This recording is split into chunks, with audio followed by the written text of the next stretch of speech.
This is really a very exciting day. I am here at the School of Veterinary Medicine at Texas A&M University. My name is Chris Westfall, and I want to welcome you to what is the Hall of Champions, because with me today is McCallie Cunningham. She is a DVM PhD student and also a former pitch champion here at Texas A&M University. And also, wait, there's more, Stephanie Young, come on out here. Stephanie won the VIS challenge last year with her company, SkyPaws. And I wonder, I don't know who wants to start first.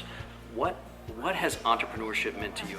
So entrepreneurship is just so critical to me, and what it's responsible for my career and my journey and how I've thought the rest of my life. And I'm applying this entrepreneurial mindset as a vet student now here at Texas A&M, and I'm using it to create services, products that I want to implement into my practice as I go forward. And it's just been an incredible journey, and I'm so happy to have it with me.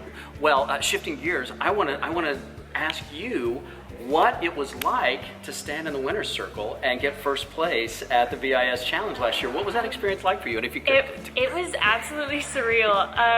Brianna and I both did not expect to get first. A lot of the pitches were really, really great, and just hearing our name called and seeing that not only the judges believed in us, but the audience of veterinarians and people that could eventually use our product believed in us was just so exhilarating. So many of the teams that I'm working with, and I'm coaching the 14 teams this year for the competition, a big focus for them, like for all the entrepreneurs that I work with, is credibility. How do you establish credibility? And that's something that you both have been able to do. What in your mind is the source of credibility and that connection, especially when you've got a room filled with investors, veterinarians, scientists, etc.? How do you create that connection? I think it's important to just be honest from the get-go, whether it's a story of a patient case or a usability case. I think it's important to let people know exactly where you are. When we pitched at VIS, we still didn't have a product, but we were able to connect with what our journey will hopefully look like. I think it's also important to find a way to connect with not only the investors, but also the users and also the people that will be buying your product, not just the one person in the room that you're looking at. You need to connect with every single person in that room. And it's very encouraging what you said about not having necessarily a product. I mean, a lot of entrepreneurs say, if I'm not making money, how can I get people to invest money in me?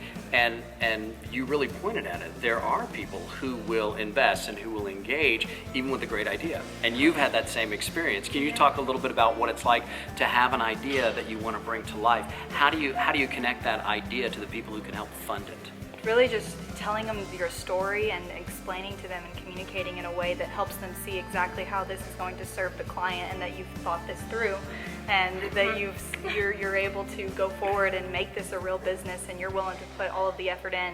And I'm going to take one of the things that you taught me, Coach, which is bet on the jockey, not the horse, and that's what they're betting on. Bet on the jockey, not the horse, and you are the jockey. That's right. Can you share just a little bit for the folks who are watching this video? They might be curious to know. Let me just say it as broad as this. What is your connection with animals? They're the reason I'm here. They're the reason I'm doing what I'm doing, because it's about their life and how I can make an impact in them, and as well their client, because that client has that bond with that patient, that animal, whether it's a horse, dog, cow, chicken, on any of those. So it's about service. Service is really what you're talking about. What about you? I mean, what's your connection to the world of animal science? I think the animals themselves, I am an animal lover, but I definitely want to make the lives of veterinarians better, to be better equipped to help those animals. Right, and I think we can both agree, or all of us could agree, there's three of us here, why am I saying both? I don't know. English is my ninth language, I'm not really familiar with it. But we can all agree that veterinarians have enough stress in their lives. Is that true? Mm-hmm. Yes. And so it's not just about reducing the stress for the vets, but it's about reducing the stress for the patients. And I think that's what SkyPaws does. And I think that I'm seeing some innovation that's looking in that same direction to make our lives easier. And isn't that really what innovation is all about? Whether we're talking about animal sciences or any aspect of our lives, how do we turn technology into what it's really designed to do, and that is to be a tool to serve either animals that walk on two legs or animals that walk on four. And that's really the mission of the VIS Challenge, and that's the mission that I'm excited to work with. And I get the opportunity to work with brilliant people like you. It is a pleasure and an honor to be of service to you, to help you bring your stories to life, and also to the 14 teams that I'm working with. I look forward to seeing you and seeing what innovation takes the stage in early April. Thanks so much for watching this video.